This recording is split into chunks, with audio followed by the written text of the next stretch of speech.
Now for a quick update on the gruesome gang rape and murder of a 25-year-old woman in Lucknow. While there hasn't been much of a headway as far as investigations are concerned, police have detained 4 people in connection with this case and the questioning still continues. Meanwhile, the victim's last rites were performed last night in Lucknow.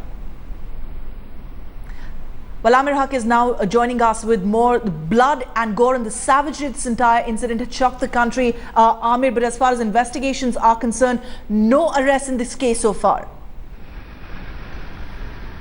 Well, yes, Ruchika, no arrests as yet and no headway being claimed by the police as yet. Although the police sources do concede that they are questioning, in fact, 5 people who've been detained as suspects. But over the last 24 hours, their interrogation with the accused have not really, led them to anything concrete. What they're doing now is that they're following the leads left by the rape victim.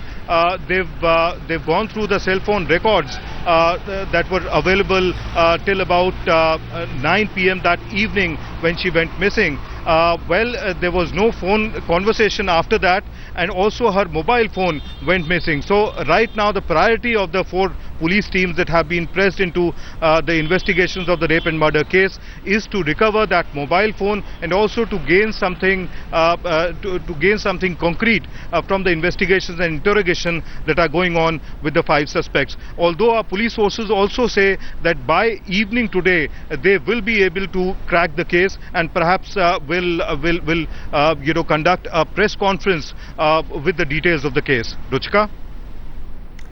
All right, Amir. So clearly no concrete leads yet, but there was one callous statement after another from the minister. Stay on with us. We've got some more breaking news coming in.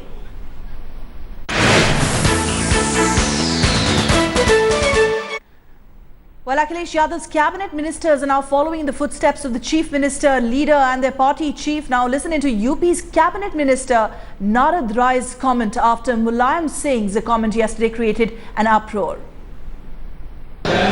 घटनाएं सिर्फ उत्तर प्रदेश में नहीं बल्कि पूरे हिंदुस्तान में घट रही है और बढ़ रही है। हम इसको रोकने के लिए पूरी कोशिश कर रहे हैं और भगवान से भी प्रार्थना करते हैं कि इस तरह की घटनाओं पर विराम लगाने के लिए हम लोगों को ताकत देने का काम करें, समाज को भी सहूर दें।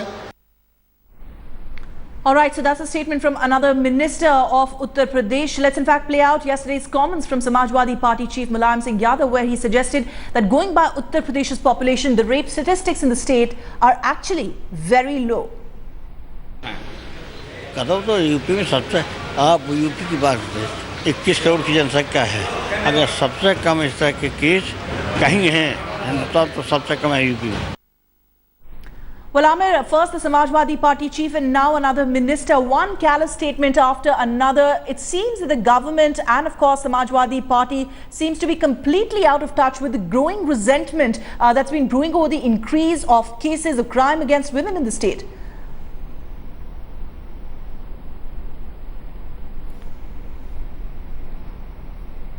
Samajwadi Party seem to be actually following in on the footsteps of the Samajwadi Party chief Mulayam Singh Yadav, because it was him who initially suggested, in fact, all kinds of strange and absurd excuses are being put forward to explain or to justify the kind of law and order that prevails in Uttar Pradesh. But although there is no explanation for the fact why police goofs up on just about every matter concerning law and order, especially growing instances of crime against women. For example, in the case of Mohanlalganj gang rape and murder case, the police reached the spot almost 2 hours after the first media team reached over there. The locals had informed the police in time, but they could not reach. They could not crack the case in the last 3 days. So that in itself explains in detail why our police is not being able to keep up pace with criminals who've been let loose just about everywhere in the state of Uttar Pradesh. And that really adds to the injury, really, this insult by the ministers, the manner in which they suggest that these cases are low. Amir Haq, thank you very much for joining us.